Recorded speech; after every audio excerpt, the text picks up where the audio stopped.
வணக்கம் வாசகர்களே.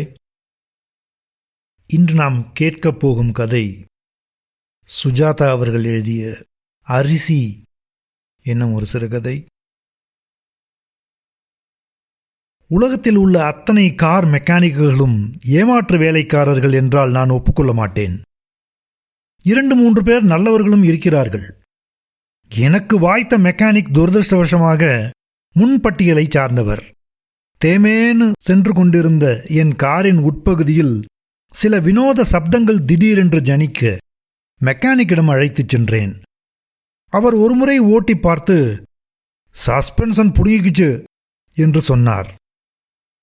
நான் என்னதான் என்ஜினியராக இருந்தாலும் என் திணை துறை எல்லாம் வேறு.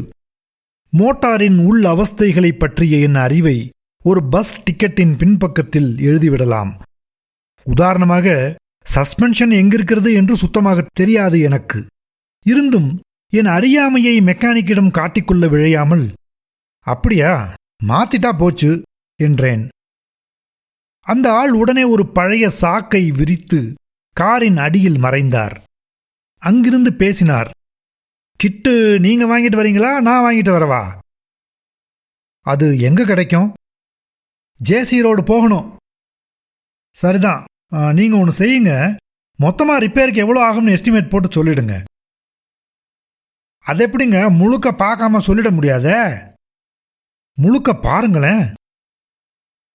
அவர் பார்க்கும் நேரத்தில் நான் அந்த பட்டறையை விட்டு வெளியே வந்தேன்.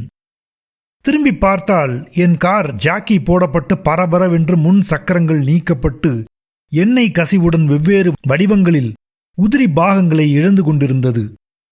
என் வயிற்றில் கவலை கவ்வி பிடித்தது. கழற்றி இதற்கு 100 அதற்கு 50 என்று ஏற்றிக்கொண்டே செல்லப் போகிறார்.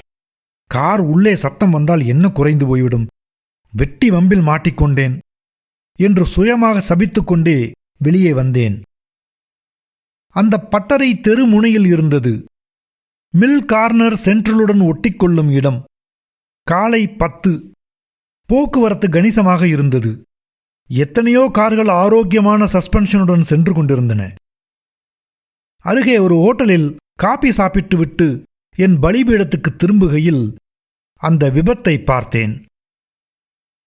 ஒரு கிழவன் சென்ட்ரல் தியேட்டர் பக்கத்திலிருந்து சைக்கிளில் லொடகா லொடகா என்று சப்தமிட்டு கொண்டு வந்து கொண்டிருந்தான். மெயின் ரோட்டில் காவி நிறத்தில் ஒரு மெட்டடார் வேன் வந்து கொண்டிருந்தது. கிழவன் யோசிக்காமல், பார்க்காமல், நிறுத்தாமல், முட்டாள்தனமாக சரேல் என்று திரும்பி வேனின் குறுக்கே சென்று விட்டான். அதன் டிரைவருக்கு பிரேக் போட சந்தர்ப்பமே கிட்டவில்லை.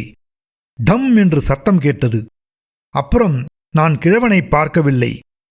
என் வயிற்றில் பந்து சுருண்டு கொண்டது. பரபரவென்று கூட்டம் கூடிவிட்டது. எனக்கு என்ன ஆயிற்று என்று அறிந்து கொள்ளும் ஆவல் பற்றி கொண்டது. ஆனால் அங்கே செல்ல தயக்கமாக இருந்தது. இருந்தும் மெல்ல நெருங்கினேன். வேன் நின்றிருந்தது. கிழவன் மேல் சுத்தமாக ஏறிவிட்டது. சைக்கிள் காய்ச்சிய அப்பளம் போல கிடந்தது. கிழவன் கீழே ஒருக்களித்து படுத்தவாறு இருந்தான். அவன் மண்டையில் அடிபட்டு பக்கவாட்டில் ரத்தம் கசிந்து கொண்டிருந்தது. வாய் திறந்திருந்தது. உடல் ஒருவித நடுக்கம் போல ஆடிக்கொண்டிருந்தது. அவன் உயிர் விரைவில் பிரிந்து கொண்டிருந்தது. அவனைச் சுற்றியிருந்த நாங்கள், அதாவது பெங்களூர் நகரத்தின் பொறுப்புள்ள பிரஜைகள் எப்படி நடந்து கொண்டோம்? சொல்கிறேன். டிரைவர் எங்கய்யா? அதோ உக்காந்துக்கிட்டு இருக்காரு. நான் இல்லைங்க டிரைவர். ஆசாமி இறந்துகிட்டு இருக்கான், தூக்குங்க. தூக்காதீங்க, போலீஸ் வரட்டும். அந்த ஆட்டோவை நிறுத்தியா? நிறுத்தப்பட்ட ஆட்டோ கூட்ட வளையத்தை முத்தமிட்டு விட்டு உடனே வேகம் பிடித்து பறந்தது. அருகே கடந்த பிடிஎஸ் பஸ்ஸின் ஜன்னல் பூரா முகங்கள். பிரசன்னா, சீக்கிரம் வந்து பாரு என்று பஸ்ஸின் உள் ஒரு அழைப்பு கேட்டது. போலீஸ் வரட்டும், அது வரைக்கும் ஒன்றும் செய்யக்கூடாது. டெலிஃபோன் செய்யுங்களேன். சார், நீங்க தான் போய் செய்யுங்களேன். எனக்கு அர்ஜென்ட்டா வேலை இருக்கு, போலீஸ் வந்துருவாங்க. இப்போது கிழவனின் நடுக்கம் நின்றிருந்தது.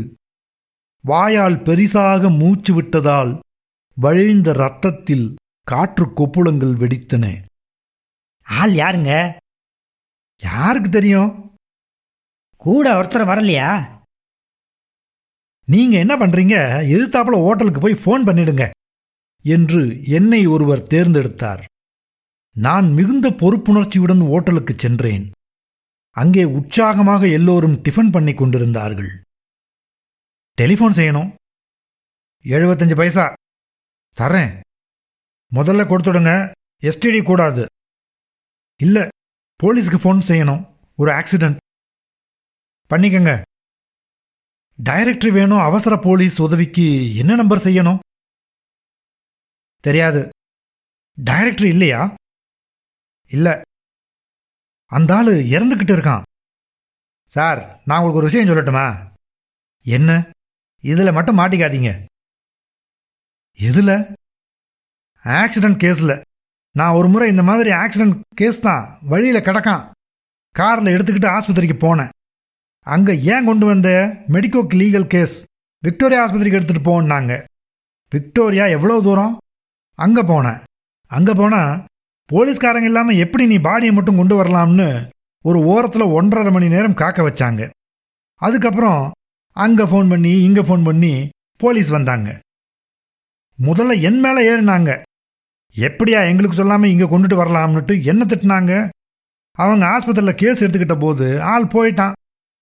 டெட் ஆன் அரைவல்னு முடிச்சுட்டு கையெழுத்து போட்டு கிடங்குக்கு அனுப்பிச்சிட்டாங்க. கேஸ் அத்தோட நின்றுச்சா? இல்லை, நான் தான் சார் சாட்சி. 6 மாதம் இழுத்து அடித்தாங்க கோர்ட்டுக்கு. சம்மன்ஸ் வரும். அங்கே போவேன். இன்ஸ்பெக்டர் வந்தால் கவர்மெண்ட் வக்கீல் வரமாட்டார். 2 பேர் வந்தால் டிரைவரோட வக்கீல் ஒத்தி போட்டுருவார். அன்றைக்கி ஒரு சின்ன கணக்குக்காக மொத்தம் எனக்கு ஆன செலவை கணக்கு பண்ணி பார்த்தேன். கிட்டத்தட்ட 1000 ரூபா. அதோட நின்றுச்சா கேஸு? என்ன ஆச்சு கேளுங்க. ஏறக்குறைய அந்த விபத்துக்கு நானே காரணங்கிற மாதிரி குறுக்கு கேள்வி போட்டு கண்ணில் விரல விட்டு ஆட்டிட்டான் வக்கீல். விட்டா போதும்னு ஆயிடுச்சு. எல்லாம் எதுக்காக? ஒரு குடிமகங்கிற முறையில் என் பொறுப்பை, என் கடமையை செஞ்சதுக்கு. நான் பிரமிப்புடன் கேட்டுக்கொண்டிருந்து விட்டு, யாராவது போலீஸ்க்கு ஃபோன் செய்ய வேண்டாமா என்றேன்.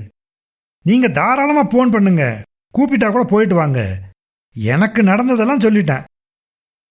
நம்பர் தெரியலையே. 100 பண்ணுங்க. நான் போலீஸுக்கு டெலிஃபோன் செய்துவிட்டு திரும்ப அங்கே சென்றேன். ஏற்கனவே 2 டிராஃபிக் போலீஸ் ஆசாமிகள் நின்று சாக்கட்டியில் கோடு போட்டுக் கொண்டிருந்தார்கள். நான் சென்றதும், இவர்தாங்க என்றார் ஒருவர் என்னை சுட்டிக்காட்டி. போலீஸுக்கு சொல்லிட்டேன் என்றேன். போலீஸ் வந்தாச்சு. பக்கத்தில் தானே சேஷாத்ரிபுரம் போலீஸ் ஸ்டேஷன். அங்கே போய் கூட்டி வந்துட்டாரு டிரைவர். போலீஸ் இன்ஸ்பெக்டர் என்னை பார்த்து, கொஞ்சம் வாங்க என்றார். நான் தயக்கத்துடன் சென்றேன். நீங்க இந்த ஆக்சிடெண்ட்டை பார்த்தீங்களா?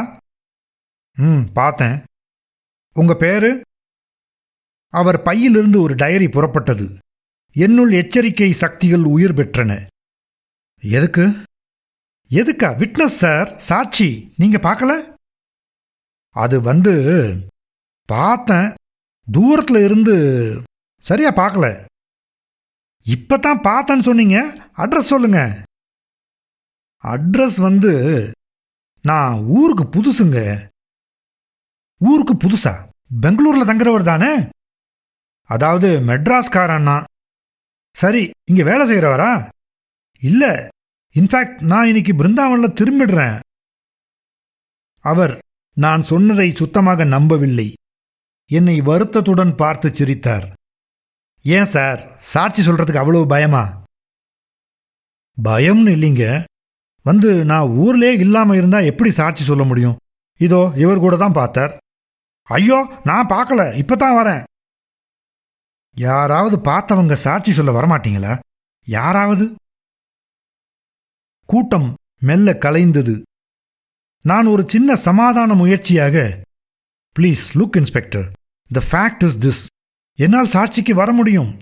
எனக்கு எந்தவித தயக்கமும் கிடையாது. சந்தோஷமா வருவேன். ஆனா வெளியூர்காரன். அதனால மெட்ராஸ்ல இருந்தா எப்படி? இன்ஸ்பெக்டர் கோபத்துடன், போயா, மெட்ராஸ் போயா, இங்கே நிற்கிற போ என்றார். கிழவனின் அருகில் சென்றார். அவன் இந்த நேரத்தில் இறந்திருந்தான். நான் சற்று நேரம் நின்றேன். மெதுவாக அருகில் இருப்பவரிடம், மெட்ராஸ்ல இருந்து வந்து எப்படி சாட்சி சொல்ல முடியும் சொல்லுங்க? அதானே, ஆவறதில்ல அது என்று அனுதாபித்தார். திரும்ப மெக்கானிக் ஷாப்பிற்கு வந்தேன். அவர் என் காரில் அக்கக்கான பாகங்களை கணக்கெடுத்துக் கொண்டிருந்தார். கிளட்ச் பிளேடு கூட தேஞ்சிருக்கு, மாத்திரலாமா என்றார். செய்யுங்க. இன்ஜினை டவுன் பண்ணணும், 3 நாள் ஆகும். செய்யுங்க, எஸ்டிமேட் கொடுத்துடுங்க. மொத்தம் 350, எல்லாத்துக்கும் பில் கொடுத்துட்றேன். சரி, உங்க அட்ரஸ் சொல்லுங்க சொன்னேன். எத்தனை வருஷமா அந்த ஃபேக்டரியில் இருக்கீங்க? 9 வருஷமா. புதன்கிழமை வந்துருங்க. சரி என்று வெளியே வந்தேன்.